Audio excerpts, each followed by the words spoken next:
I've been able to smell propane whenever I open the propane locker for as long as we have owned the boat. I thought that was just the way propane lockers were. I've bubble tested and tightened fittings many times over the years. Pretty sure I was the one that fixed a leak in this hose connection with butyl tape. Who would do that? Marine propane systems are designed to permit a low pressure flow of propane into the boat on request when it is safe to do so. The cylinder holds propane at 100 to 200 pounds per square inch. On my boat, I manually open the valve of the cylinder and then go down below to flip a switch that provides power to the propane control panel. This button opens the solenoid in the propane locker to start the flow of gas, but not before first checking in with two gas sensors, one located under the stove and the other in the bilge. A few years back, an alarm would sound whenever I tried to turn on the propane. That was my first clue that a bad cell in our lead-acid battery was getting hot and outgassing. The second clue was when the carbon monoxide alarm went off the day after I installed it.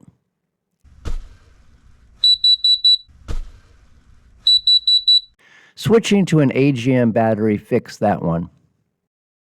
Anyway, pushing a button on the control panel opens the solenoid in the propane locker and starts a high pressure flow.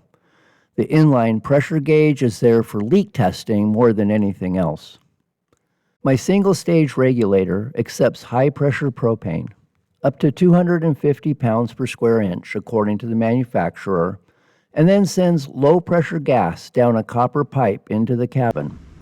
The propane that reaches the stove is less than 1 pound per square inch. I have no idea how old these components are. They look pretty corroded.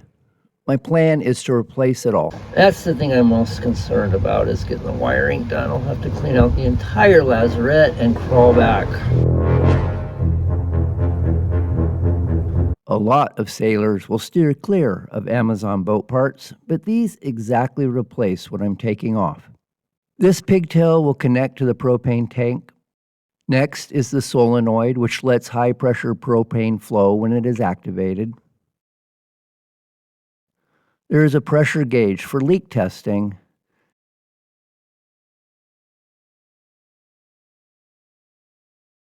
And then the regulator, which reduces the pressure before sending it down the copper tubing into the cabin. I'll install it.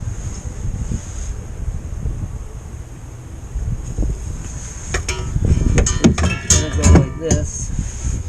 Sits in there nice and neat. Be easy to hook that up.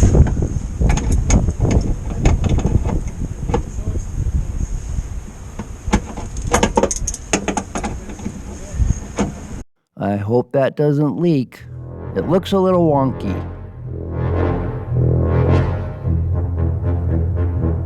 If it does, I'll replace that segment with a flexible hose.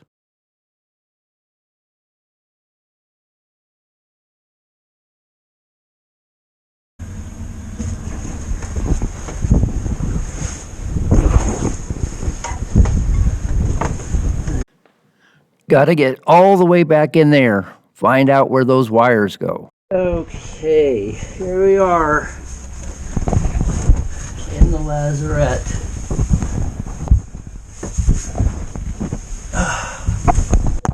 Going to try to get back to where those wires are going through.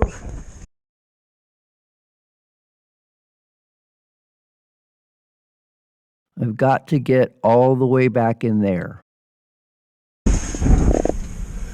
That's it there, isn't it? Oh my gosh. It's just going to be a reach. I can't really get much closer than this. Oh. This is going to be really miserable.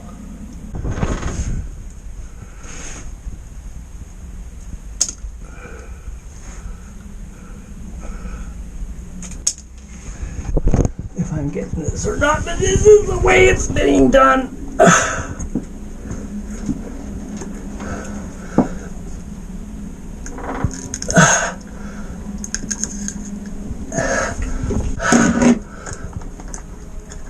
Oh, this is hard.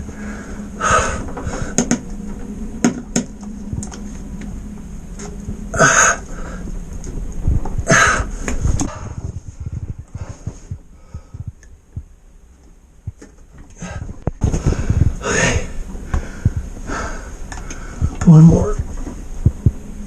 Blood, there's always blood.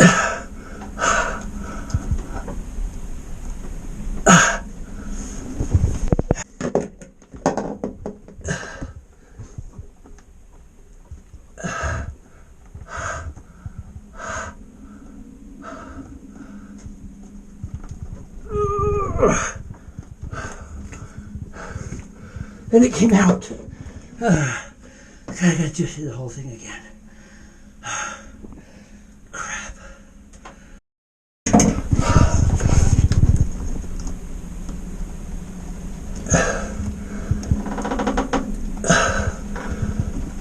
Did it go?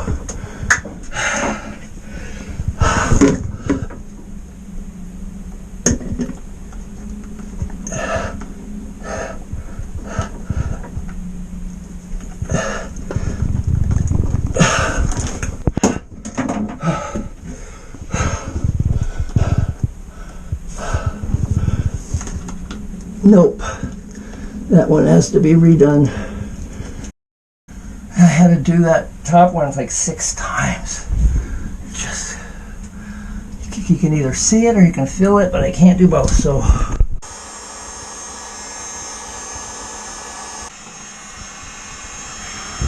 That's a wrap for that.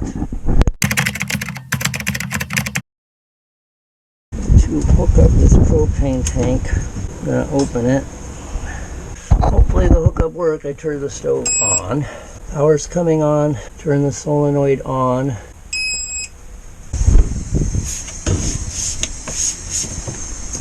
I hear a flow and I smell propane. The pressure is at 80. I think it's here. Oh, it is here. I was afraid of that. It's just a bit too much flow. That's why the too compressed. It's been compressed too much. I tried a couple of different flexible hoses. Neither worked well. If I could find an 8-inch propane hose, I would love to have a flexible connection here, but I cannot find one. 10 inches is the shortest. So I'm going to have to go back to the copper and I'll cut this off and reflare it, put a new ferrule on, and then this will end up being about that long.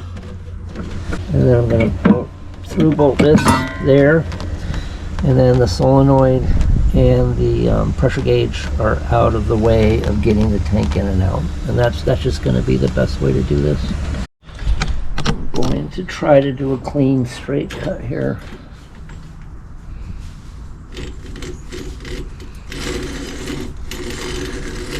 I could buy a copper tubing cutter, but I only have one cut to make.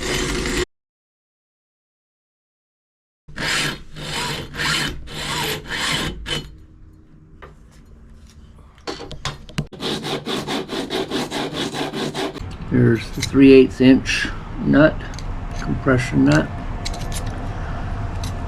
3/8 inch compression sleeve. Oh, there it goes. There we go. Okay. Fine. This is the flaring tool.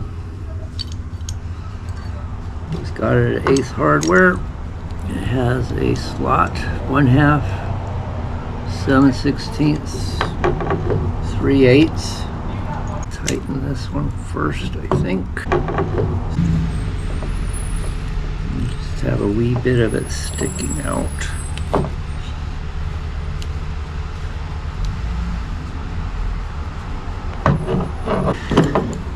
goes on like this.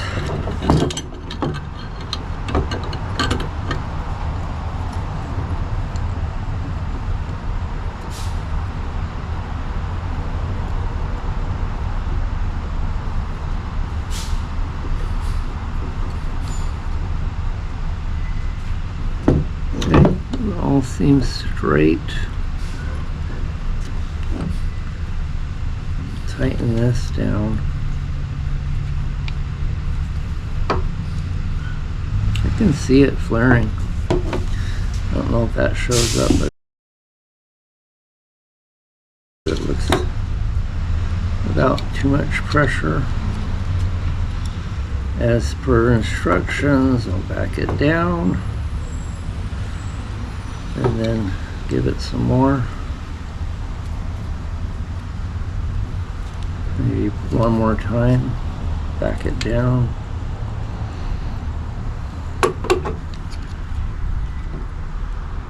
Yeah, I think it's as cleared as it's gonna get.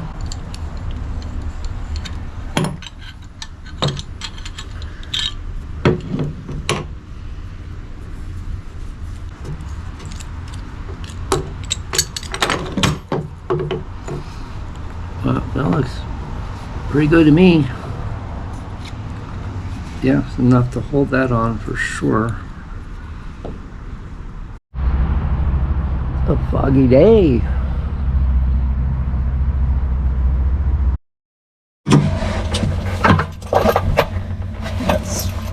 That fits in there.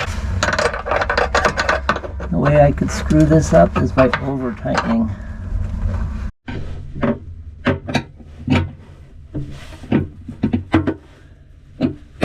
So it doesn't move around. I mean, already I can get the tanks in and out without moving it, and that's a bonus. But open, no sound from the pigtail. Turn on stove, turn on solenoid, no sound.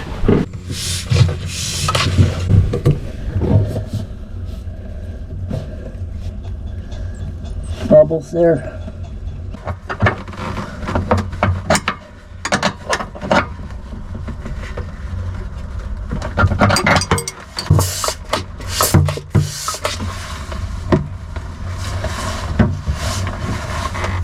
No bubbles.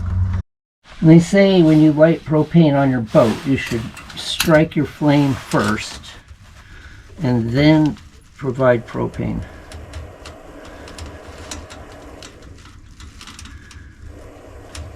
Well, I hear propane.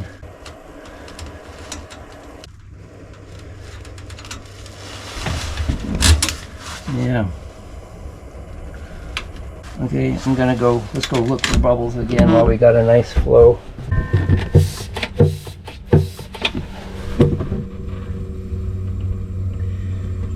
Definitely nothing there.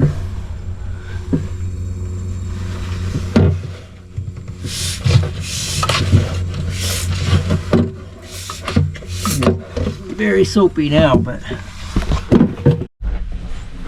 and the other connection to bubble test is right there.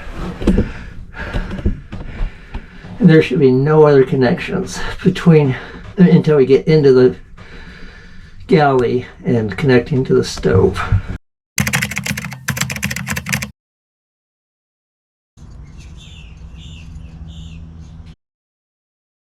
Turn on solenoid. Okay. It's pressurized at 110. Let's close this valve so there's no more gas coming from the cylinder, and then watch that for 3 minutes.